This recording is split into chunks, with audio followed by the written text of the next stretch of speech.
Welcome to the Whiskey Congress. Honest, open talk dedicated to speaking the truth to those who are open to hearing it. Black, white, right, left. Most importantly, honest, bold, and fueled by good whiskey. In Whiskey Veritas, we are Whiskey Congress. Join the evolution. Welcome once again to Whiskey Congress. We have another whiskey for you. This is Stagg Jr Kentucky Bourbon. So I got this when I was up in New York, similar to the Doubleday, at the same store as the Doubleday. This is 126.4 proof. It's a single barrel bourbon. Big boy. Yeah, it's big. What are your thoughts? Have you had a chance to Yeah, taste no, it? I have. Okay. And I will take another sip now. Good to his word. And so I love the flavor. It's got vanilla. It's got cherry. There's a slight sense of oak. There's a little pepper on the back end. And like all in all, like it comes through strong for me with a 93 on the rating. See, I only give it a 90. What? I know. I knew it would be different on this one because I think it's a little too much of the alcohol overpowering. Don't call me a pussy again. But You make it seem like I call you that a lot. Every time I don't like a Strong over whiskey. 100 proof whiskey. I ran into a couple guys from Toronto on Wednesday night at our favorite, well, not our favorite, at the Barley House downtown Cleveland. Your favorite. My favorite, yes. We can talk about why. We can talk. Well, I've never hidden the reason why. Anyway, I ran into these two guys who were on their way to Kentucky on the bourbon, to do the bourbon trail, and I gave them a card. And this guy showed me his whiskey collection. It was substantial, so I had a little whiskey envy. But yeah, you know what? I'm liking it a bit more the more I drink it. I'm going to bump it to 91. Okay. I come through strong with the 93 because I think the other flavors do come out. The cherry, the vanilla, the slight hints, the hint of the wood in there a little bit. And Yeah, I'm really getting a good cherry. The cherry's coming through now. right, and then that just a hint of pepper on the back end when you sip it. And I like my whiskey to have some flavor where I kind of have to think through it. And I don't have the most refined palate, whereas, some people can tell you down to the season in which it was initially put into the barrel and all that's good and great. But for me, the flavor matters. This has good flavor. It's robust. It's something that I could sip, and especially you turn this into a Manhattan, with some good Italian cherries and a good vermouth, and I think this is something that you could drink. Now you got to be careful. Yeah, definitely. Because two Manhattans made with this, and things are going to get Put a fork loose in and me. fast Yeah. pretty quick. So that being said, I like it a lot. I gave it a 93. And it's one I'll definitely go back to. This is yours that you bought, so if I could find it here locally, then I will definitely grab one and add it to my collection to build it up. So, And if not, next time I go to Buffalo, the guy actually told me that this is hard to find. it the is. The reason I bought it was I said, do you have anything interesting here? And he said, we managed to get Stagg Jr. And I'm like, okay, I have no idea what that means. And then he brought it out, and I'm like, I had the Doubleday already, and I thought 2 bottles of whiskey for the show, I can do that. nothing wrong with that. So and you know what we should do? I think, because you're traveling more than I am now, I think that maybe, I should hey, here's a list. And if you happen to see anything please. of this nature, then Text you or buy it and call you and say I got it. The only problem is if I'm flying, it's a pain in the ass to get alcohol on a plane. But just like my North Carolina gig, I can accumulate it, and when I you come can either home, accumulate it or you could check a bag. And, Yeah, I could. whatever, or ship it home. I don't know. there's that. I'll pay for shipping. Okay. All right. Anyway, so we're going to talk about an incident that occurred in Powell, Ohio. I do want to. Oh, go ahead. So no, nothing. We don't want to talk about what we're going to talk about? Well, so the things that we're going to talk about. Sorry for that little miscommunique, folks. Some of the things coming up.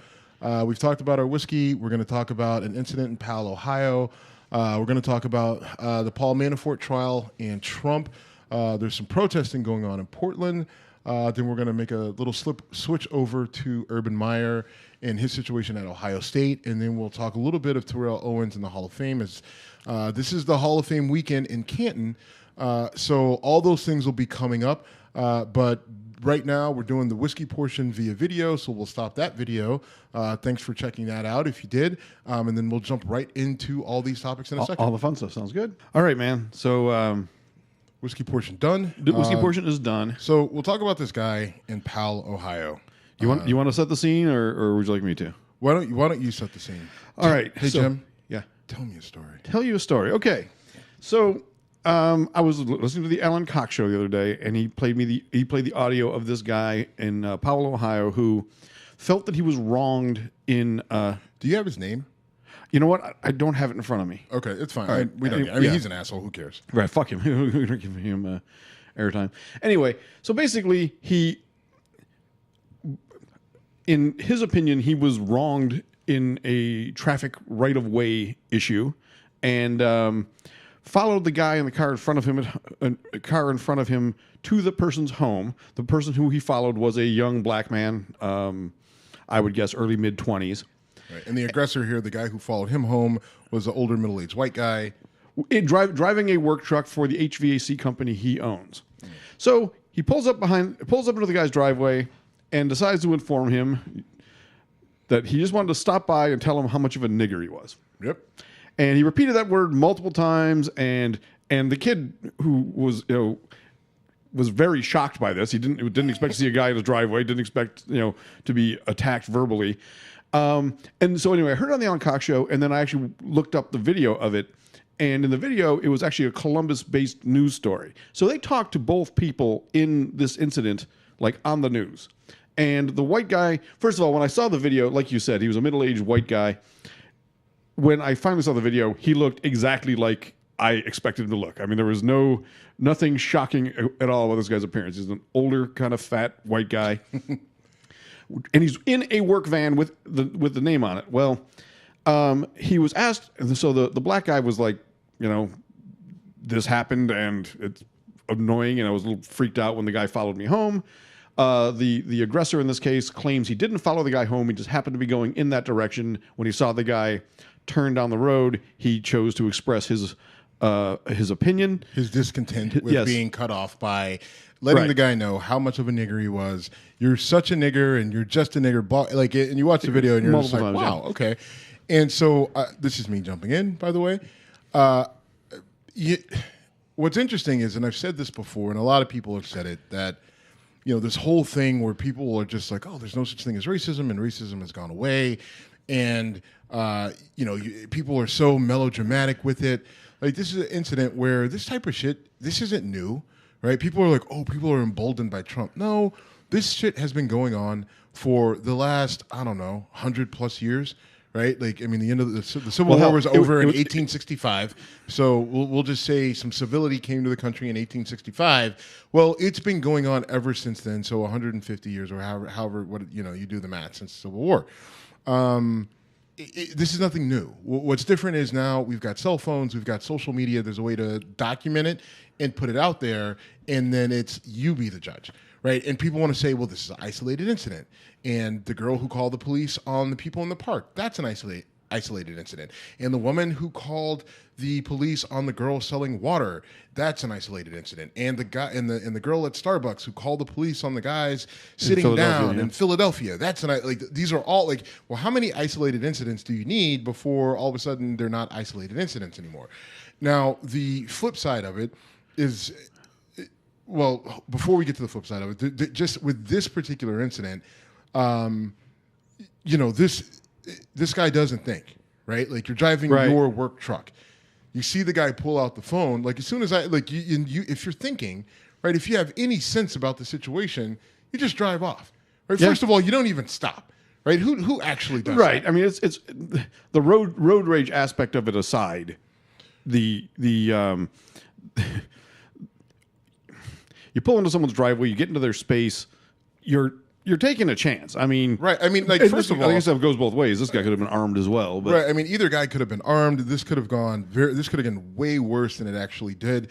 This guy ends up losing his business, and he's pissed, and he's just like, I've lost everything, and it's not fair, and it's not right.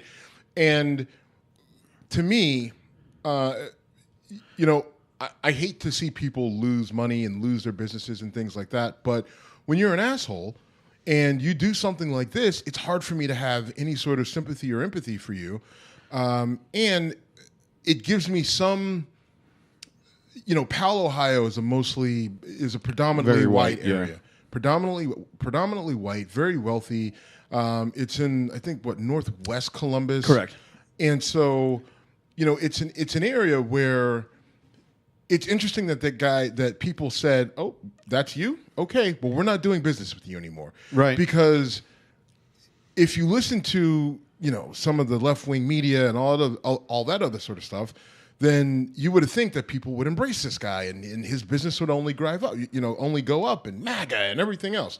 But people recognize, listen, you're an asshole. You're just a piece of shit. And so therefore, we're not going to do business with you anymore. And that's the price that you pay for your First Amendment right to be a dick. And so one thing I wanted to get in there is he was asked in the news segment if he regretted saying that. And he said, back in my day, we said it all the time. Okay, doesn't make it right, and you're still an asshole. But he was adamant, like, I'm sticking by my guns. I said it, whatever. And now it's unfair. Oh, I lost my business. Well, not only did you lose it in a moment, you doubled down on being an asshole. Right. Fuck you.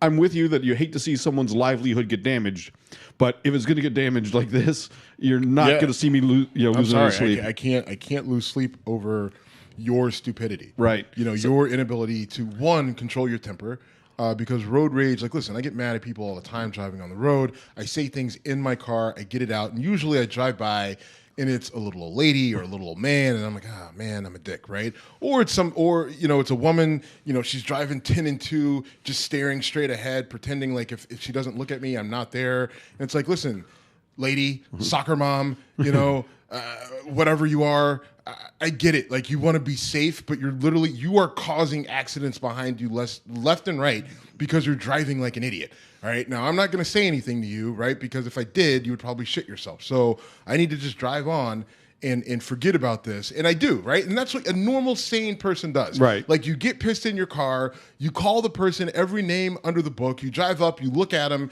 you rationalize in your head, you can figure out why they're driving like an asshole. You say, okay, fine, whatever. You move on, and then you just move on. I say life goes on. Right, You're like fine. you forget about it, right? I mean, like, most of the road rage incidents that I have internally in my truck, like, they go away within 15 minutes because a new song has come on, or somebody's saying something stupid on sports talk radio, or someone on Sirius is saying something ridiculous. But either way, like, my mind is occupied with more of the thing. This whole idea of, I need to follow this person to their home or wherever they're going and let them know, and I need to scream racial epithets at them because I'm so angry because I got cut off, meaning that, I get someplace a half second later than I would have. It's insane. And by the way, if I used to live in Columbus, I know that area. I don't know that exact intersection, but it was one of these things where, like, he was in a turn lane. It appears that the rage was misguided in every sense of the word, because it appears that what the kid did was actually the right traffic pattern, based on what he was saying. Anyway, yeah, but it was. I want to give credit to the kid that was, he recorded it. He was completely. I mean, he definitely let the guy, keep going. Yeah, like, he let the guy. You call me that? Okay, just let the guy step on his own dick. Exactly, and so anyway, and did no violence, no anything.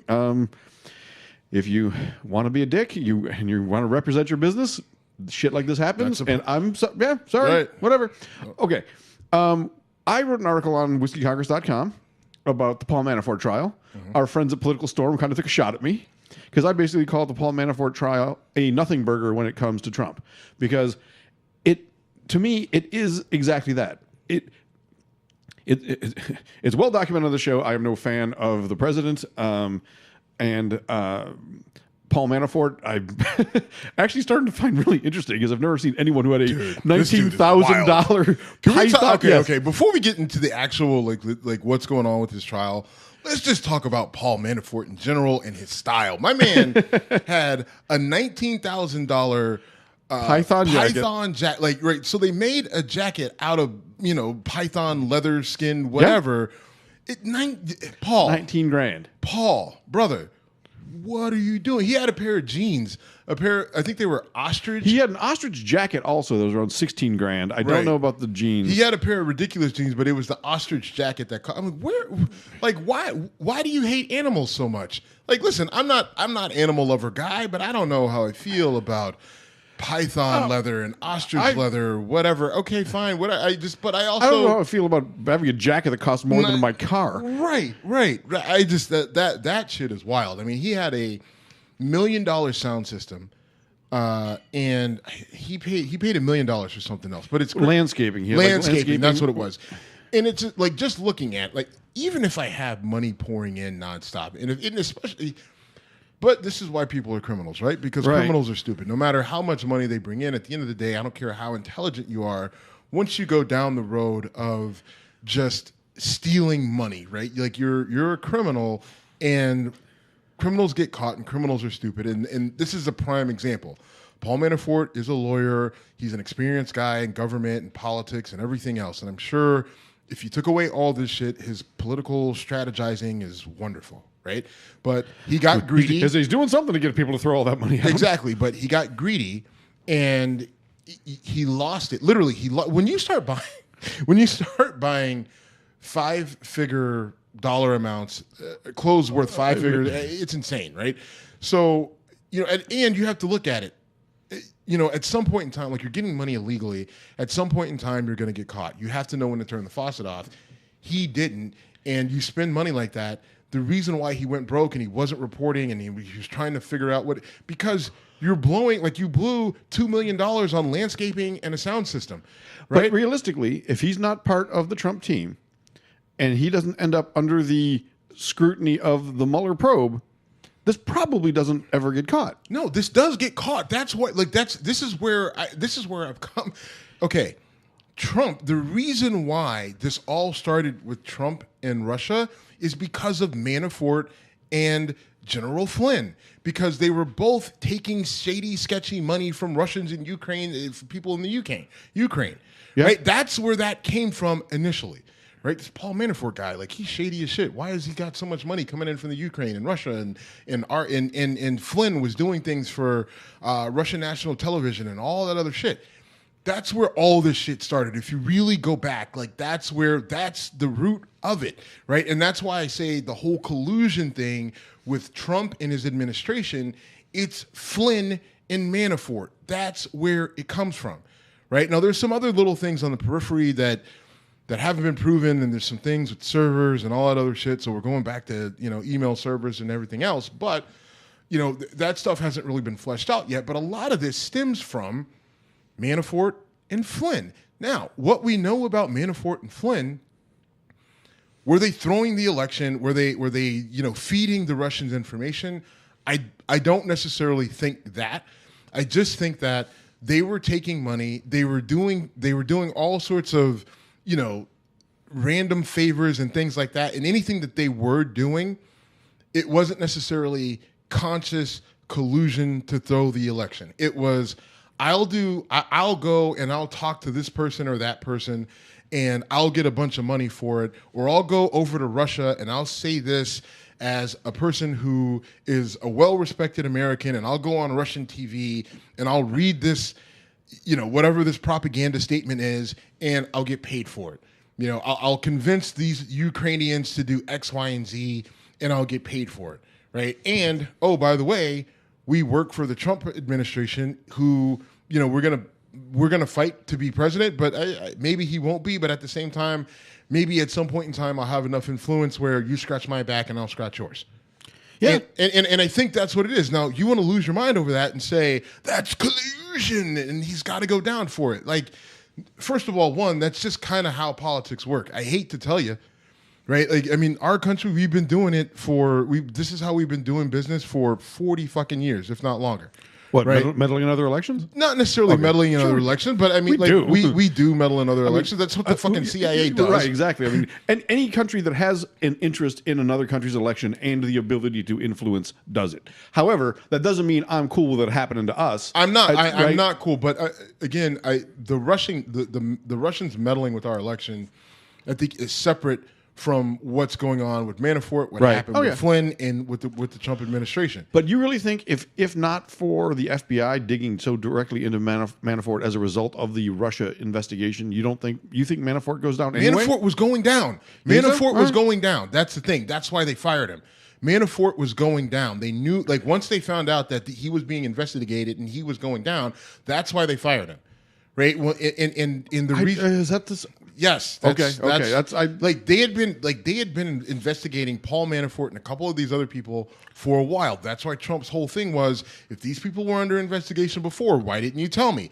First of all, it's not the U.S. government response is, it's not our job to tell you that you're hiring shady people, asshole. You need to vet the people that you're having on your team. Like, I don't care about your Twitter account. Not only is it not our job to tell you, we can't, you idiot. Right. Like, I mean, like, and listen, this whole thing with Trump derangement syndrome, I think, it goes both ways. Right. I think Trump derangement syndrome goes both ways with people who lose their shit over anything that Trump says or does and feels that whenever the guy speaks, the world is going to end. And then the same thing with people who support him.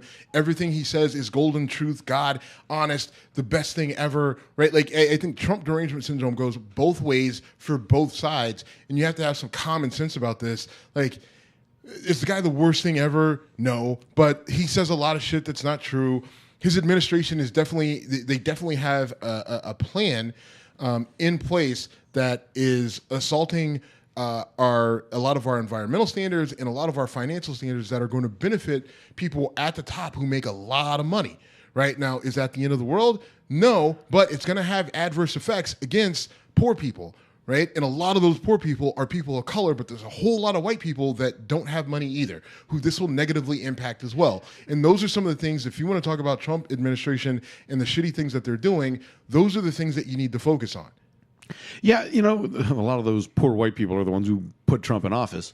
And again, it's become a world where people seem to want to defend their vote, and their decision is like, I can't admit I was wrong to vote for this person, so I'm going to dig in and say, yeah, he had the biggest crowd ever, even though no, you didn't, and whatever. Well, I mean, and I guess the whole argument with the semantics with, the most people watched his inauguration. Well, right, whatever. And he's right, and that will always be because of YouTube and social media, and as this stuff gets, there's more people who can watch, right? Like, I mean, but that's the truth. They always spin. Well, that's the respin of. Right, and that now in terms of actual people on the premises who watched it in person, yeah, I mean, Obama had a shit ton more people. And we can understand why. I mean, there was a monumental thing for Obama to get elected twice. Yeah. Yeah, and so, but you're saying that is it the end of the world? Is it all this Trump fueled? And no, but I do even back to the asshole in Powell, Ohio. Like, would he have done that if Hillary was president? Probably. Yeah. Would he have been so emboldened though as to say like that's the way it used to be? Blah, blah, blah, he's almost hearkening back to the good old days where he could be a racist piece of shit and no one called you out for it. What changes with him with Hillary in office? What changes for that guy? What changes for that guy with Hillary in office? I do think there is the sense of emboldenment, if that's a word, which I'm pretty sure it's not. That hey, we're taking the country back. We're making America great again. By making America great again, we're making it like the 50s, where it could be a racist piece of shit and no one cared. I do think that's strong. I disagree with that because I 100 wholeheartedly disagree with the idea that with Trump in office, he himself and his administration have emboldened people to be more racist, because I believe that what started this was once Obama got into office, it set off, like, there were people who were so beside themselves that he was elected, right? It really didn't matter what he did. It was all going to be wrong. There were people at the highest level of government to the lowest of the low who couldn't stand the idea that black man was in office. That's the whole Bertha thing, right? Right. The whole Bertha thing was we can call no takes on a kickoff because, well, he got elected. Now what can we do to reverse that? We can find out it's from another country and then say it doesn't count. That's exactly what it is. And I think, in my opinion, that's where a lot of this started. And I don't think Trump emboldened anybody. I think everyone felt like once you had a black president, then that's where people said enough is enough, right? Like, they've gone far enough, right? This is too much, and I will not stand for it. I don't think Trump emboldened them. I think for a lot of people, he represents that mentality. He represents that mentality, but I don't think that even if Hillary had been elected, even if Trump hadn't ran, I don't think you would have saw. I still like we saw a lot of this coming, right? And a lot of this was happening under Obama. And there was just the anger, and that's why Breitbart was able to grow the way that they were able to grow. Those years. Breitbart hasn't been around forever. I think their inception was 2009, maybe. I don't somewhere know, between somewhere 2009 and 2012 is in my head, but that might be when Andrew Breitbart died. I think that is when Andrew Breitbart died. Right. So I think Breitbart came around in 2009. That's a year after Obama was elected, and the reason that they were able to grow is because of the absolute, anti-Obama, we'll call it very conservative views, and the anger that was felt amongst middle-class white people who felt like nobody's talking about us and nobody who's worried about my rights, and white men are under attack and all that along with Christmas, right? White men and religion and all that shit is under attack, and that's when all this started. And Trump is the embodiment of all that. He didn't embolden them; they had emboldened themselves. He embraced it and used it. Yeah, he absolutely embraced it and used it. And Breitbart and Steve Bannon capitalized on that, right? True. That's why Steve Bannon ended up being his chief of staff, or whatever. I forget whatever Bannon's position was. However, God, that seems like that was forever ago. It really wasn't that long ago. It's like a year. It's crazy. Yes, it does feel like. But that's why Steve Bannon was chosen to be, whatever that position was, because Steve Bannon talked to Trump on the phone, because Bannon was the morning guy on Breitbart on Sirius, right? Yeah. And you could, and that's why everyone thought I was crazy. One, for listening to it and then taking the people seriously. I'm like, listen, the fuckers can vote. Like, you may not like them, but they can vote, and they're going to. Right. And one of the big problems, and we're getting a little bit off track here, but millennials talk a lot of shit, but they don't show up to the polls. Period. Right. Millennials do not show up to vote. Now, they can prove me wrong. I wonder if that'll change in 2018. They can prove me wrong in a few months. Yep. They can prove me wrong in November, but millennials do not show up to vote. Period. Now, that's not specifically to this group of millennials. It's just that people in that age bracket from 18 to 32 have never shown up strong to vote. They never have. Right? In this country, they never have. You can go back generations. If you look at the data, they never do. They talk a good game. And with social media, their ability to talk a good game about how impassioned they are about government and politics, it's shown tenfold. Right? And people will go as far as, photoshopping I voted stickers and all that other shit, but they don't actually get up. There's no possible way, because we only 30% of the people who can vote in this country actually show up to vote, right? Like, so, and I don't know if that percentage is accurate, but it's around there. It's under half, right? Like somewhere between 55 and 30% of the people who in this country who can vote do vote, right? And in my opinion, it should be 90%, right? Like, it should be 90%. And part of it is our government doesn't do what they should do, right? Like, it should be a fucking day off. Right. And not because I want a day off, but we want to make sure that people have no excuse why they can't vote. Right. It should be a day off, make it a Friday or a Monday or whatever. And, so there's no reason why you can't go vote. But all that being said, millennials, as much shit as they talk about everything that they can't stand, they're part of the problem, because they don't step up and vote. And there's a lot of people my age, a lot of my friends don't vote. Right? Like, I mean, I don't care. I'm too busy. Like, I'm climbing the corporate. I don't have time to take off to go vote. And or it doesn't matter. My vote doesn't count. It's just like, I live off in the suburbs. I live in Rocky River. I live in Avon Lake. Why? Who cares? None of this involves me. I've got better things to do. I don't care. And they don't vote. Right? Or the people who do vote, they aren't informed voters. They just go and they vote, and they're just like, who's this running?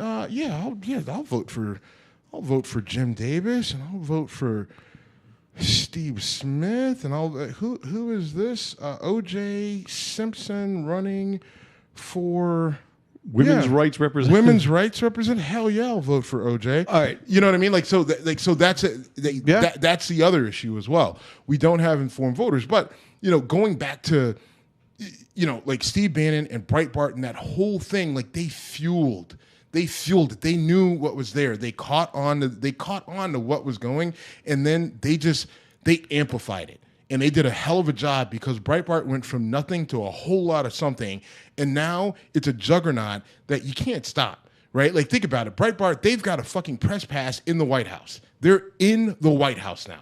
And they're almost the official network of the White House right now. Right. But, I mean... Fox News, all they do is suck the president's dick. But if you want the message that's coming out of the White House, you go to Breitbart. Yeah. Well, and I don't want to get into Fox. Fox got kind of getting weird to me because Hannity will continue to blow Trump nonstop, but some other people on Fox have had enough. But so I was going to say, and there's just some other things going on with Fox, with who owns Fox now and everything else, like overall Fox. Okay. Now that, Roger Ailes died how long ago? A year ago? Yeah, but. We'll talk about that That's later. a different discussion for a different time. What did you think of Trump? Yeah, and that was not easy. So Trump had a speech down in Florida where he basically said, "You need an ID to buy bread. Why shouldn't you need an ID to vote?" An ID at the groceries. That's so okay. No, so a dumb statement. But the bigger question I want to talk about is people say, "Why shouldn't you have to have an ID to vote?" And let me speak my opinion on that. You should have to prove your identity to register as a voter. The issue of voter ID is stopping people at the polls and making them show an ID just, to prove that you have the right to vote while you're doing it. First of all, in Ohio, you do that, right? I did. Yeah. I go to the poll, but I show my ID to a pollster, not to a police officer or whatever. I think the key, not just some pissed off dude with a Confederate flag who wants to see your ID. Right. And that's the issue that, you have to have an ID to vote. All right, almost everyone does. Voter fraud is a fraud. Issue. It's a fraud. Well, it's a fraud, but I mean, the statistics on voter fraud. There's been like 3 incidences in 20 years. It's less than 1% of 1%. And it's funny because the White House was confronted with the statistics, right? Like it's less than 1% of 1%. And Sarah Huckabee Sanders goes to the, well, if there's one person who votes and they're voting illegally, or if it's fraud, that hurts our democracy. She's not wrong. For those of you who don't know, she's not wrong. But it's still the idea that they're going to push. Now, listen, this is my argument, though. Wait, what were you going to? I was going to say you made her sound like a valley girl. I know. I don't know. Dude, I'm tired, man. I've been running all day. I went to the gym before this, and I went unexpectedly heavy. I thought I was going to do some just light wide grip, and ended up doing some heavy weight. Oh my God, Sarah Huckabee Sanders! You know what, Jim? You're lucky I don't have a bottle cap, man. You lose a fucking eye today. This is why it's a good whiskey in front of you. You'd chuck a bottle of whiskey at me if it wasn't a good bottle. No. I would never throw a bottle of whiskey at you. I'm not that. All right. I'll fire one of these pins at you. Anyway, yes. So here's my thing with the voter ID. It disproportionately impacts people of color, poor people, right? Right. Every time.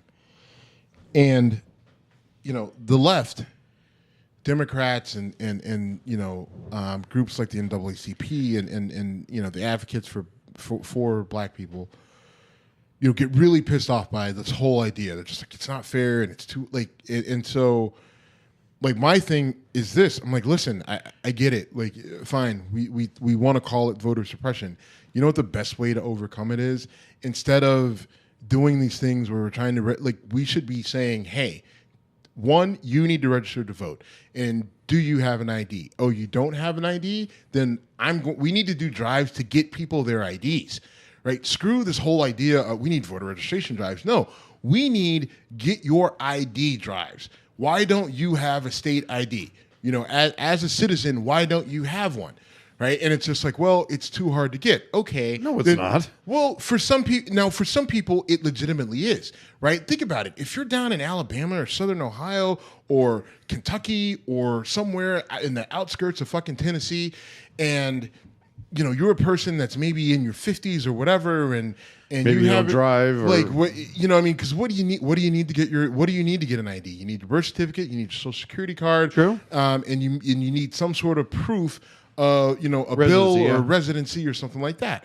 Not like for you and I, based off just our experiences.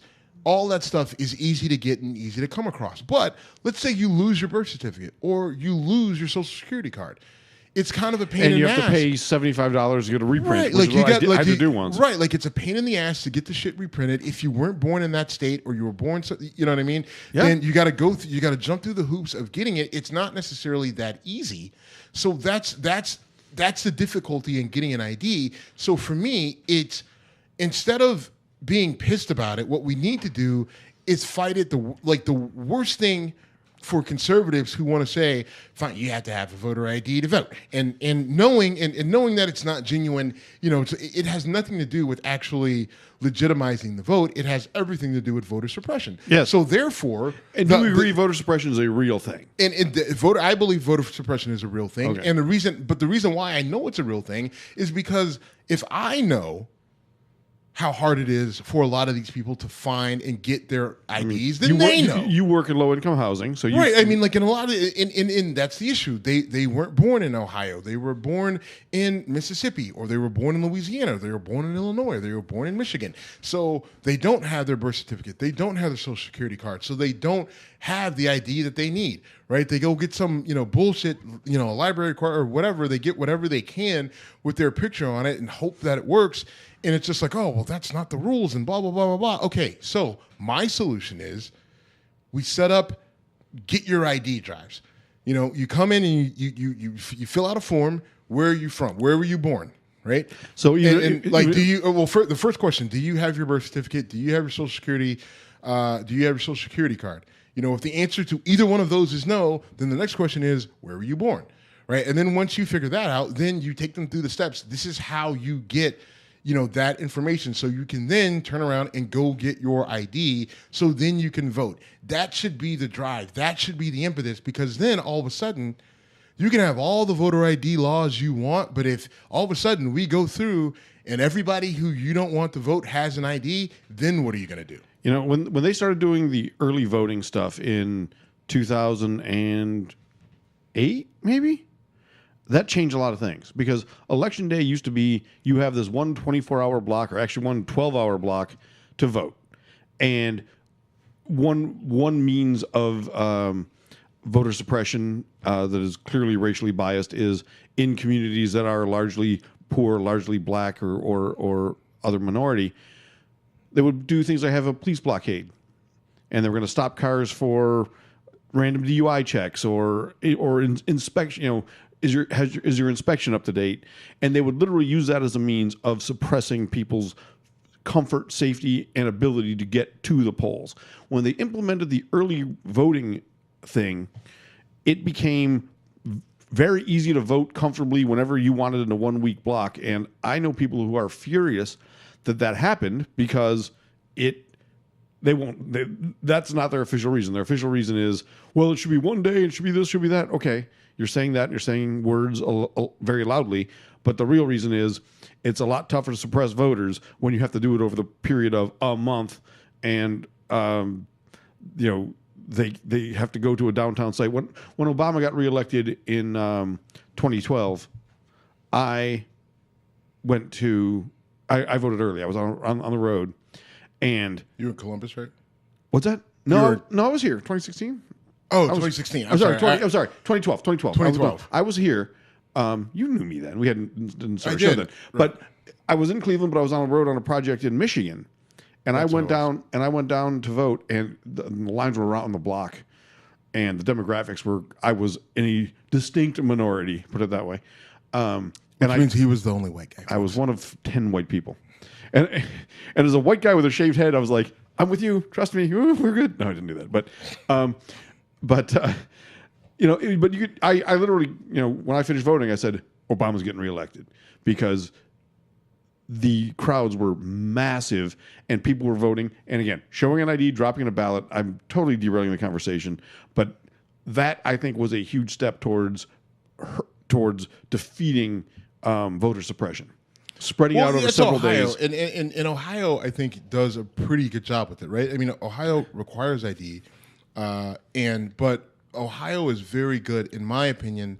There are, BMV places everywhere, right? I mean, if you go on the list of, where can I go to get an ID? The website is very informative. There's multiple places. They have places where the population or the demographics are primarily poor people and black, and they can go, and the time that they're open isn't ideal, but they do have a couple days a week where they're open till 6:30.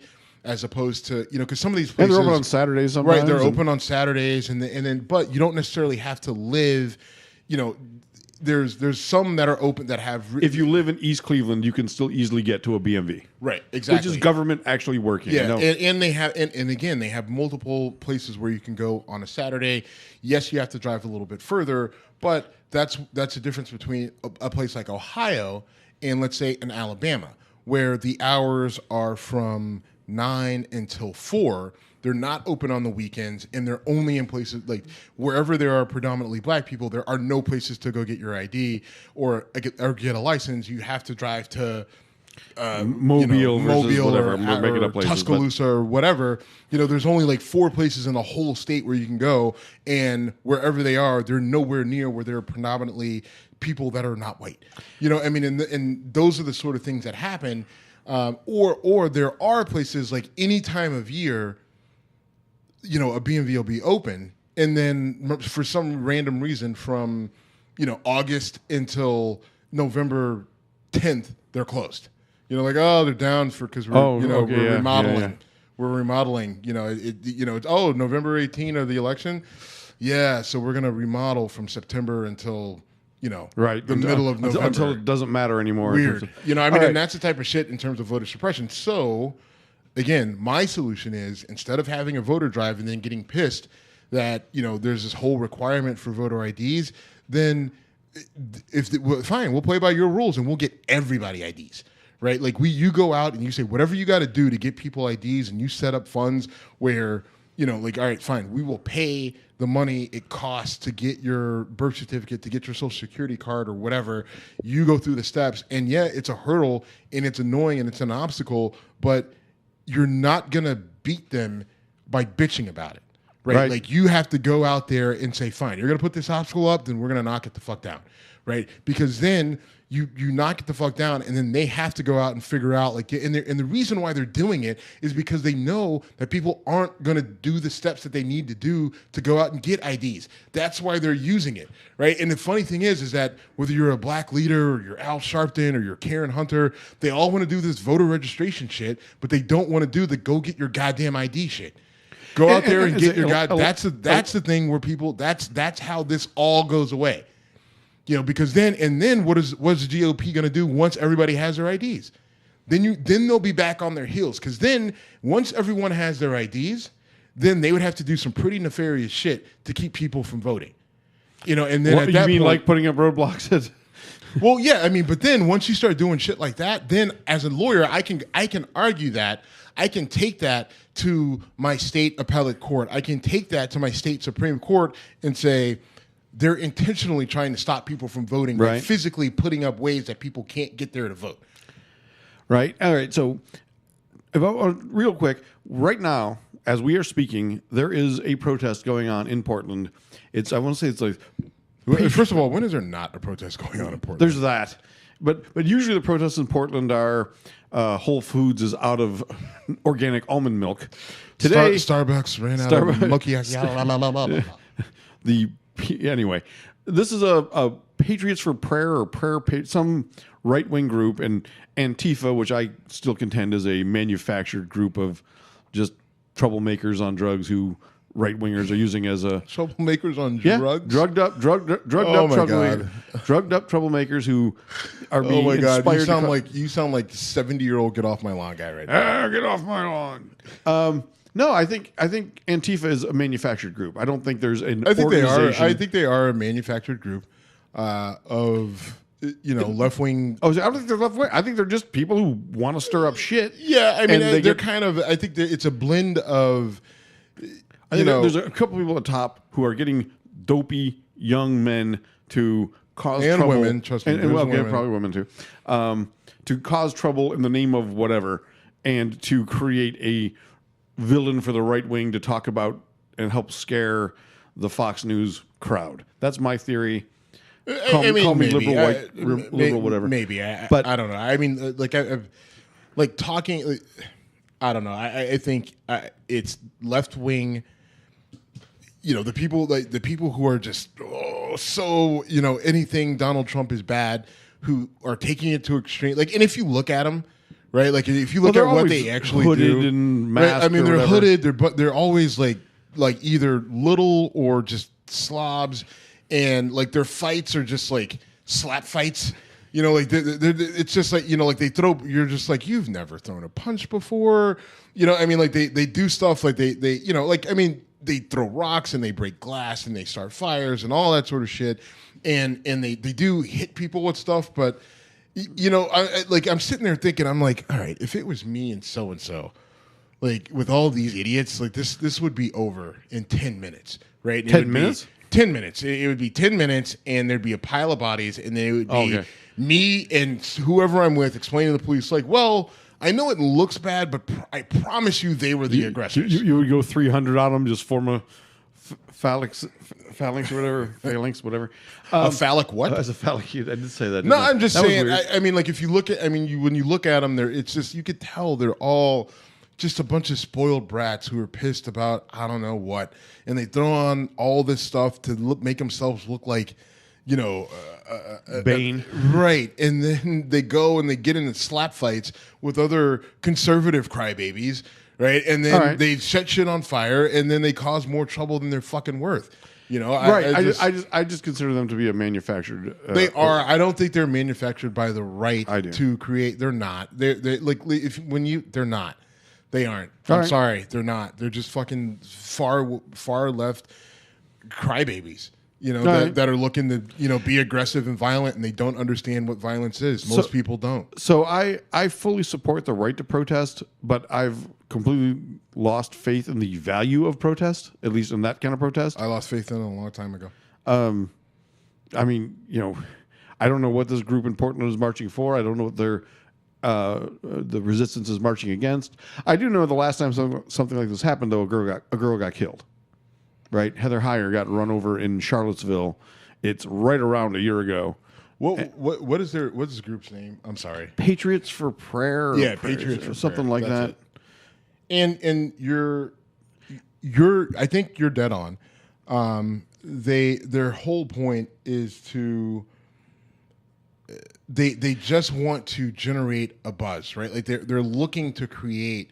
They want, like, their goal is to have Antifa show up. Right. And do something stupid, right? They're instigators, antagonists, right? That's their whole goal. That's what they're hoping for. They're obviously pushing for, religious rights, and they want, I should be able to be a Christian, and right. But Islam and Muslims are terrible.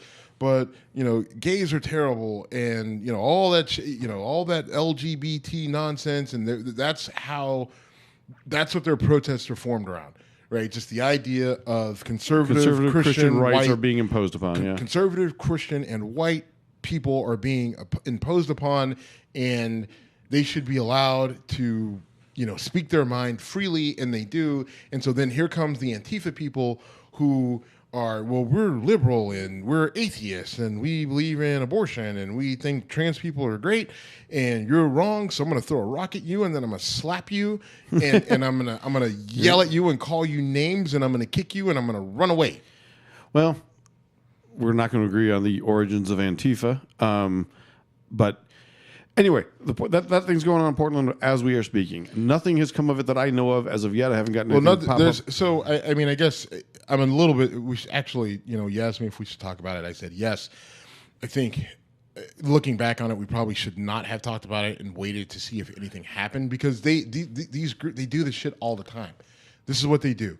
They protest and they hope that something like Charlottesville pops off. Except in theory, I guarantee you, they don't want anyone to actually die. But they do want the attention that Charlottesville got a lot of attention before Heather Heyer was killed, right? I mean, they got everything that they wanted, and then that girl ended up dying, and just made it that much more of a tragedy. And I think what they're like, all right, well, if we can duplicate that, sans anyone dying, it's great. And I think that's what they're looking for. And I think for us to give them, that sort of attention, like, hey, they're doing this. This is something that's happening. Go look it up. Go figure out if there's. I think that's a mistake on our part. So in the future, I think we should punt on this. So we should wait until the tiki torches are actually being used to march down the streets. No, I mean, I just couldn't bring home the joke because that is so hilarious. That you would put a tiki torch in your hand and think I'm being a badass by carrying a tiki torch. Seriously, you got to be shitting me. So, all right, real quick, shift to the sports. Shift to the sports stuff. First of all, we're both Ohio State fans. Bugs, OHIO. Urban Meyer finds himself in a precarious situation, a pickle, as they say, and I'm kind of happy with the way the university handled this because they put him on administrative leave and said we're going to figure this shit out. They didn't knee-jerk react, fire him. I've listened to a lot of sports talk radio in the last couple of days, and the pretty much universal response is Urban Meyer should be fired because he knew, or if Urban Meyer knew, he should be fired. And I get that, but I'm also a little cautious because it's important about what he knew. If he legitimately knew that Zach Smith was abusing his wife and took no action, then I agree that is fireable in my opinion. Now, I guess my question with this, my whole thing with this is, one, I don't think there's a way for him to actually know, right? And from everything that I've heard that's coming out of Columbus, from people that I know that are close to the program, they're saying there's more to the story than just what is being reported. Like the reporter who broke it, I think, what's the guy's name? I'm going to draw a blank. I want to say it's Brett something. But okay. So the reporter who is breaking this story is telling it from the wife's side of the story. And I believe that Zach Smith is a piece of shit and he beats his wife. And I believe that back in 2009, something happened. Urban Meyer knew about it. Him and his wife, Shelly, I believe that they counseled them. And I believe after that, when Urban I think Urban's biggest mistake was rehiring this guy, and when he came back to Ohio State in 2000, what was that, 2012? It's been 6 years, so right, like 11, 12. Right, when Urban Meyer came to Ohio State in 2012, he should have never hired this guy, but he did. Now, there's the biggest thing is that there was an incident in 2015. And there's multiple police reports. Some are saying that Zach Smith was arrested. There's another one that says he wasn't. There's information saying that with different details than what there's multiple reports out there. And my whole thing with Urban Meyer is, if knowing what happened in 2009, once you get a whiff or hint of what happened in 2015. We investigated it, but it was nothing there. I get that. But at the same time, you have to say, you know what? But I went through this with them in 2009. And now I'm hearing things, and maybe, I believe that whether the police department covered it up or whatever, I believe that in 2015, Urban went, looked into it. He did what he could do and saw that there was, quote unquote, nothing there with the air quotes. At that point in time, he should have fired him then, right? But he didn't, because he did just a cursory, well, I'm not seeing anything. All right, I don't have time to deal with this. Zach, get your shit together. Let's move forward. That's what I feel happened. And a lot of people are saying, well, the Buckeye honks are saying, if that's what happened, then, what's the big deal? And the big deal is, if you got a guy who's got that sort of history, right? Where back in 2009 you had to deal with him, and then all of a sudden you got more smoke about how he's treating his wife. You can't have that guy around the young men, right? And in his contract, there's got to be something about ethics and morality and his overall impact on the guys that he's coaching. And if one of his assistants is beating his wife at home and then coming into practice. You can't have that guy influencing those young men. I'm sorry.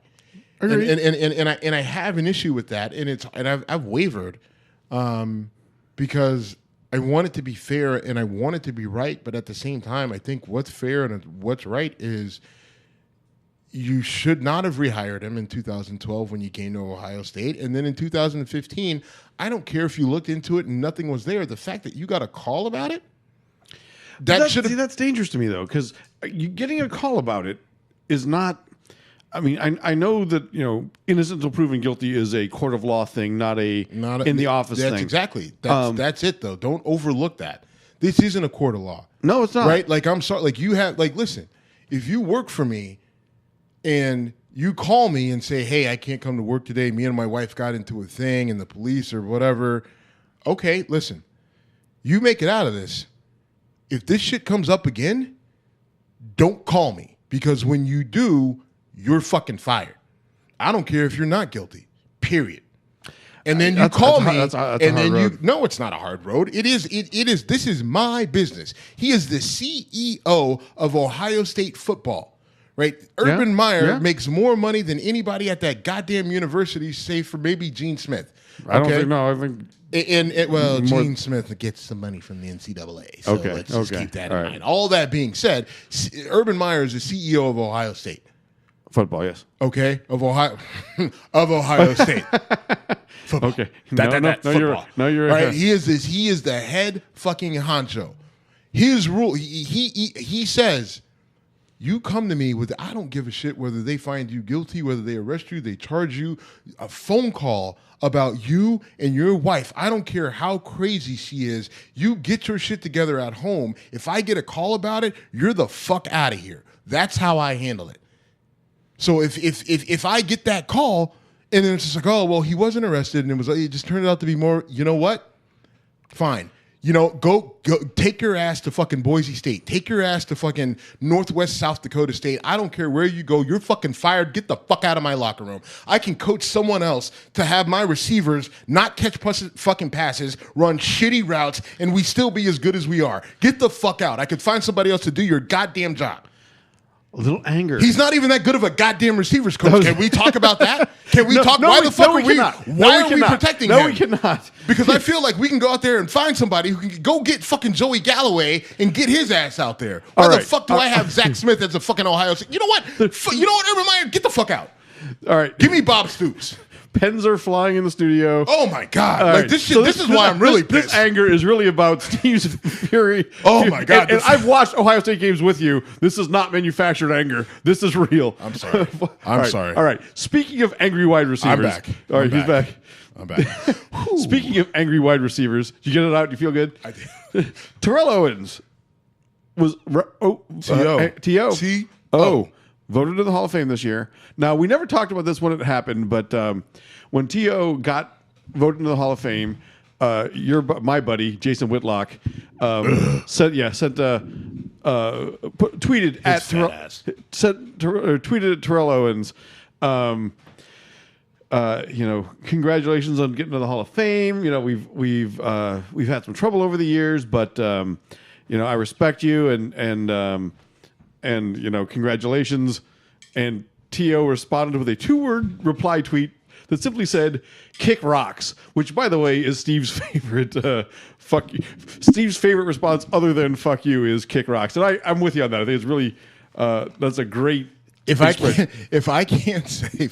And anyway, so now T.O.'s it's Hall of Fame weekend, like we talked about in the beginning of the show, and T.O. has said, "I'm not going to Canton." Nope. I'm curious to hear your thought. I have some pretty.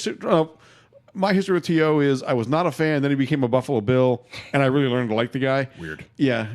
Funny how change of clothing will change my opinion. But when he was a Bill, he did his job. I respect T.O. and his, Yeah. Here's my thing with T.O. If you look at it, what did T.O. do to get in trouble? What was the worst thing he did? Pulled a Sharpie out of his sock? Well, he did call his quarterback gay. Okay, well, I'm okay. Right. Well, I mean, okay, fine. Again, off the field, smells he like did, a duck if it walks like a duck. Yeah, well, he called his he called Jeff Garcia gay. Okay, but I mean, whatever. like, so that's the worst thing he did? Yeah, I think so. He, in my opinion, in terms of like actual bad behavior, he did nothing. Okay. I want you to, and the thing is, I really want you to go back and say, like, if you don't like T.O., that's fine. That's your opinion. But I want you to tell me why. And the reason why people, like, he's so selfish. And he's a diva. He was kind of a diva. Right. I mean, he's a receiver who wants the ball. Right, yeah. Okay. Which is describes pretty much every wide receiver in NFL history, but okay. That's all of them. Even the Patriot receivers really want the ball.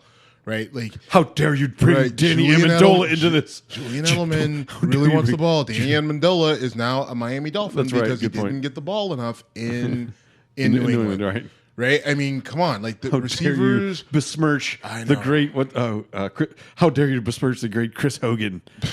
Right? How dare you, sir? I mean, it just receivers want the ball. T.O. openly said, "I want the ball," and people lost their shit.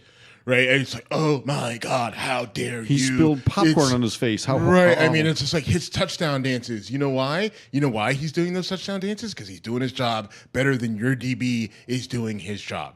Right? I mean, like T.O. is a top 5 all-time wide receiver. You can't deny that. And I'm sorry, if you're top 5 anything in the NFL, you're a first ballot Hall of Famer. Period. And the fact that they kept him out because they didn't like, he wasn't nice to the media. And the media votes, and so that's why he's not in. Fuck you, media, you fat ass. Never played a sport in your life. Piece of shit. You're the one who's going to hold him out because he wasn't nice to you, even though you're an asshole in every story you write about athletes because you're jealous because you just weren't good enough to do anything in life other than be a goddamn journalist. Go fuck yourself. That's how I feel about it. Angry Steve is back. The whole idea that and they do this in baseball as well, right? They're just as shitty in baseball about it, which is why the journalists, I believe, they should not be the ones who vote on this. Why they're the ones who vote on it, I think is absurd. So the bigger question I have is, I have a problem with his decision not to go to Canton. Why? Because he's in. He's got a chance. He's got a platform. His beef shouldn't be with the Hall of Fame. He's in forever. You can't take him out just because he didn't go, and that's his point. Okay. His beef shouldn't be with the Hall of Fame. His beef should be with the assholes that held him out 4 years or whatever it was. But him not going, like there are reporters. Has that ever happened? No, it's never happened. There are reporters who said, had I known he wasn't, if I'd known he was going to do this, I wouldn't have voted for him to go. And that sentiment right there is exactly why he's doing this. Like, now you can't take your vote back, and it shows how petty you are, right? Because then that shows that it's not about what he did on the field. It shows about what they think about him as a person, and it doesn't matter. Right? Lawrence Taylor was a shitty fucking person, but he was an all-time great fucking player who made it in on the first ballot because no one will deny that Lawrence Taylor was one of the greatest to ever fucking do it. And they put him in on the first ballot. Why? Because he was always nice and great to the media. That shouldn't fucking matter. This is the NFL Hall of Fame. The NFL Hall of Fame, it's the highest level of football that you can play, period. I don't care if... short of a guy whipping his dick out and taking a piss on you during an interview, if that dude is one of the top 5 all-time greats, you vote for him to go in first ballot. I agree he belonged in there before. That's not my point. My point is I think it's a bad move by him to skip the ceremony. It doesn't matter. You're absolutely right. Because, it doesn't matter. You know why? Because there's only like 2 or 3 NFL Hall of Fame speeches that I remember. Right? I remember Jerome Bettis's. I remember the Alamo. I remember Jim Kelly's. I remember Bruce Smith's. Right. I remember. So think about this. Fans I remember Jerome Bettis.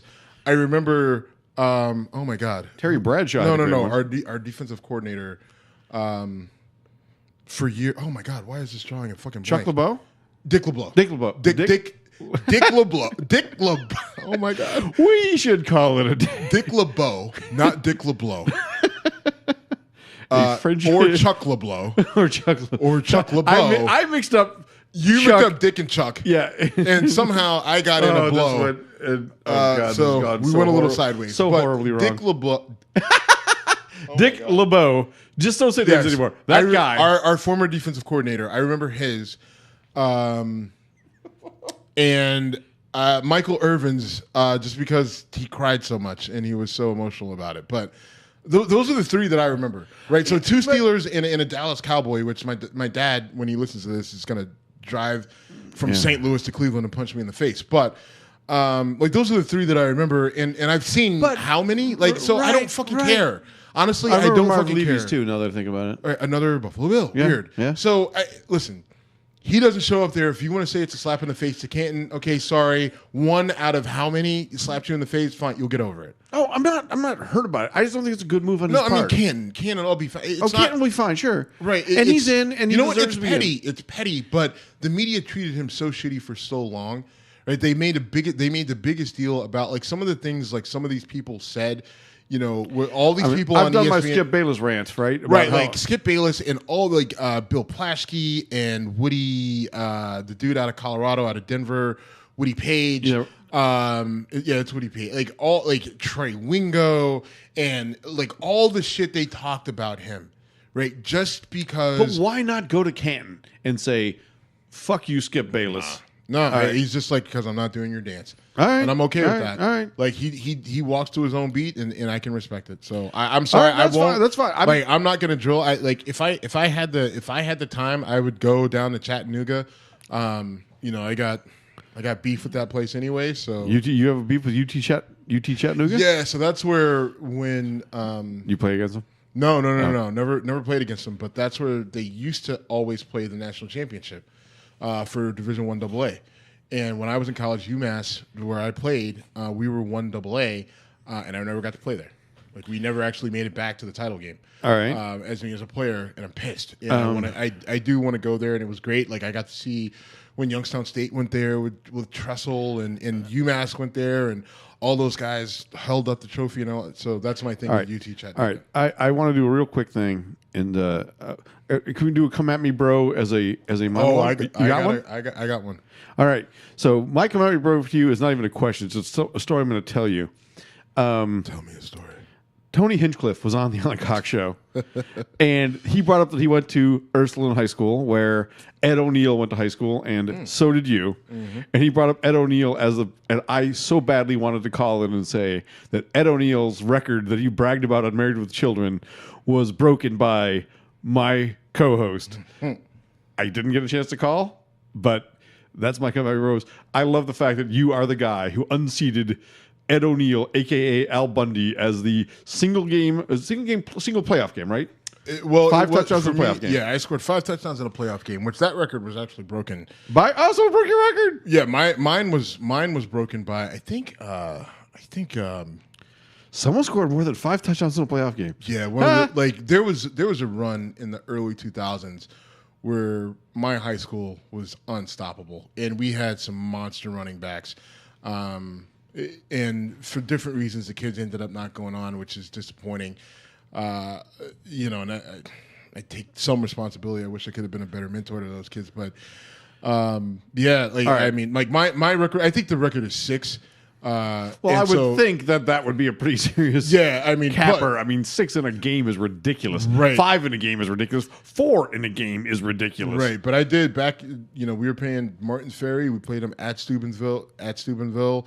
And I just lost my shit, right? I mean, you know what? Did I tell you the reason why I was just so like I was already motivated because it was a playoff game? Did I tell you what happened? This is the best come at me, bro, ever. Okay, no, you didn't. So what happened before the game is me. So there was me, right? Who at the time I was 5'10", 250. And I was pretty stacked up, right? I mean, I had a pretty decent six pack going, but at 250 I would say I had a 4-pack. Had a pretty decent look about me. My fullback, no names please, but Big K knows who he is. He was probably about 270, right? But he was another athlete. That's a lot of beef for a high school backfield. He should have been in Nebraska, but grades, whatever. Right. So he was my fullback. I'm the running back, and we're standing there doing warm-ups, and he and I just kind of pregame warm-ups. We just kind of didn't do them. We did just enough. I would do enough to break a sweat, and then everybody else would do shit. And I'm like, I ain't doing all that. And like they. That's why Steve defends divas. He is a diva. Right, I am. So they walked past us, and they like called me fat. They're like, oh, these fat asses think that they're gonna run on us, right? And I'm like, oh, how rude. Like, why would you say that? Like, and I actually lifted up my jersey, and I was just like, I think my abs look pretty good right now, right? And Kay, like, he looked at me and was just like, your abs actually do look good. I'm kind of jealous. Like, I'm not that tight in the middle. I'm like, I know, right? Like, I've been working on it. Like, I've been doing extra sit-ups. They called you fat, right? Like, and I was really annoyed. So like, we had this like little sidebar conversation. I was like, we have to crush them, right? And he's like, yeah, we really have to. So needless to say, like. I was like, all right, well, that's my goal in life, to crush all these kids, like every single one of these kids. And if you watch the highlight tape, it's awful. Like, it's just bodies flying everywhere and me running up and down the sideline like nonstop. I had over 200 yards in a game and like 5 touchdowns. I scored a touchdown. The last touchdown I scored, I shouldn't have scored because I went the wrong way. I took the ball. I absolutely like all my blocking went left. I went right. Linebacker came, stood me up. I literally physically picked him up and threw him to the side. A safety came, and I basically punched him in the head with my forearm and like stepped on his face and walked into the end zone, flipped the ball, and then I was just like, all right, take me out. I'm tired. That was all right. That's what Major Harris did against Penn State in 1988, but that means nothing to anyone other than my WVU folks. All right. I was 8, so yeah, I missed fine. it. Fuck off. All right, what's your come at me, bro? My come at me, bro. So mine is weird and kind of intense. So there's a big push for trans, like kids who are trapped in, it's a boy who feels that he should be a girl or vice versa. Right. Like there is literally a momentum, a wave of people who say, you know what, if that's how they feel, then they should be able to get the injections of testosterone or estrogen or what have you to get them to, to start the process transitioning and converting. And I was thinking about this with me being a powerlifter and working in strength sports. If I had a 15-year-old son in high school and he was obsessed with the idea of becoming bigger, stronger, and faster, and he had body dysmorphia where he looked in the mirror and saw a scrawny, Steve Rogers before he became Captain America, and that's all he saw in the mirror, but he was a decently strong kid. And I said, all right, well, my son's got body dysmorphia, and I think if I give him testosterone, then maybe that'll help him, right? If I said that, if I went and I said, I'm going to give my son testosterone to make him bigger, faster, and stronger because he's obsessed with it, people would look at me and say I'm insane, right? They're just like, you're insane, and you can't do that, and it's unethical, and it's not right, right? And so I guess my come at me, bro, is and I don't want to do this, right? I don't think it's a good idea for me to give my 15-year-old son testosterone to be bigger, stronger, faster because he's got body dysmorphia. But I also don't think it's necessarily a good idea to give a child, a 13, 14, 15-year-old child, hormone injections, estrogen or testosterone to change their sexuality, right? Like, or their gender identification, right? Like, and listen, if you want to do it when you're 18, I still think you need more time to mature and figure out what's going on in your head, because it's just it's a fucked up time. Now, I never had issues. I always knew that I was a guy. And when I looked at girls, my dick got hard, and I had to deal with walking around with a hard dick in high school, in college, and at work, and I fucking still get erections for no goddamn reason. So, it's all generated towards women. Like, I have no, like, I'd never see I see, like, the idea of being sexual with a man. Your hetero is established. Right. It's just established. So I've never had to live with that. But at the same time, like, going through puberty, whether you're straight, gay, or anything in between, is still just it's a mind fuck in general.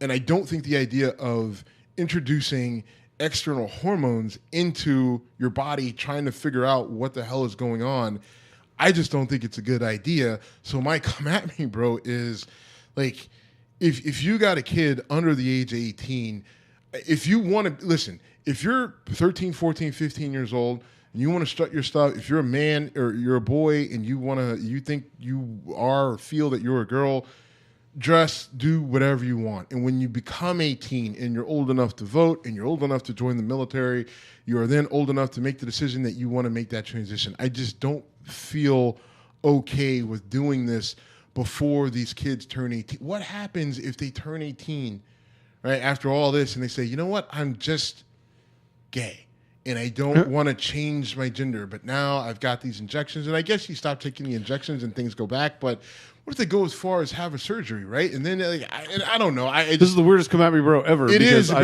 don't even know what to respond to. Well, I guess it irks me, and my thought is that, if you want to do it. Just wait a little bit. I don't understand. Well, all right. So, and I don't understand it. And I guess if you're a trans person or whatever, you can explain to me why. Not you, but we have a mutual friend who's going through this. Right, Bill Squire's son is a transitioned to being a son, and we talked to him. I talked to him the other day, and we want to have him back on the show. I understand what you're saying. If you're saying that it should be something that you don't do based on, for lack of a better word, teen tendency, a teen moment, I'm with you. And again, in terms of putting an age restriction on making irreversible changes or semi-difficult to reverse changes. But, I asked myself, because, I'm very, have a lot of gay friends and a few trans friends, and I'm very supportive of their, dealing with oppression in their,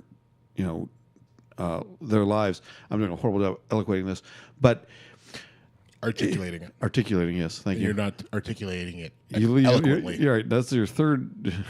That's your third different accent of the day. So, anyway, I understand what you're saying about putting an age restriction on it, because we put age restrictions on lots of things, because there's lots of things you shouldn't do until you're mature enough and aware enough. But one of the strengths of America, I think, is that we are getting better at accepting people who aren't necessarily fitting into the norm. And while I would say an age restriction would be a reasonable thing to do, I'm glad that as a country we've trended strongly towards accepting and embracing people who feel like they're not in their typically accepted shell. Is that a good enough answer? Yeah, we're over an hour and 20 or an hour 15 now. So. All right, yeah, no, we'll go ahead and shut it down. That's a good answer, and I'm sorry to end on such a strong note. It's just something that I'm not against. Like, if you do whatever you want to do, you want to swap out, then swap out. I couldn't imagine the idea of being trapped in my head. And I don't want that for anyone. And I guess the argument is, like, why should they have to extend it out from 15? Why should they have to wait for 5 years? But there's lots of things you have to wait till you're old enough for. And that's a reasonable my one. That's my argument. Is that sometimes we do just have to wait. It can't just be I want it now, so I get it. No, you can do it, and I will make sure that you are protected. I will make sure. I actually, it's a promise I can't make. But if I could, then I would make sure. You will support people. Right. I'll support you, and I will, if I'm around, I will make sure that if anyone has a problem with you or how you choose to operate, then you can do that freely. Right. As long as I'm around, if someone wants to give you shit about it, then I will make sure that they fuck off or go away. But in terms of making chemical and physical changes to your body, I just want your maturity level to kind of grow and figure out what you want, because you may not decide that, like, maybe you want to keep your dick, right? Maybe you want to keep your vagina, and maybe you decide that, hey, I just want to be gay, or I just want to cross dress, or whatever. Right. All that's fine. I just think letting a 15 of knowledge. We don't let 15-year-olds make a lot of different decisions, and it's a good ththing because they're not great at it, right? And this is such a serious thing that I don't know if letting them make it just because we all really, you know what I mean? Like, I think that we should really think about that before we do it. And I don't want to restrict it. I don't want this to come off as me being anti anything other than, like, let's just let these Other kids than mature. A little anti-premature decision. Yeah. All right. This episode brought to you by Stagg Jr Whiskey. I don't know if they would agree with it. They're No, just probably like, not. Fuck you. Yeah, probably Don't not, keep but- our name out of it. Well, fuck it, they're in.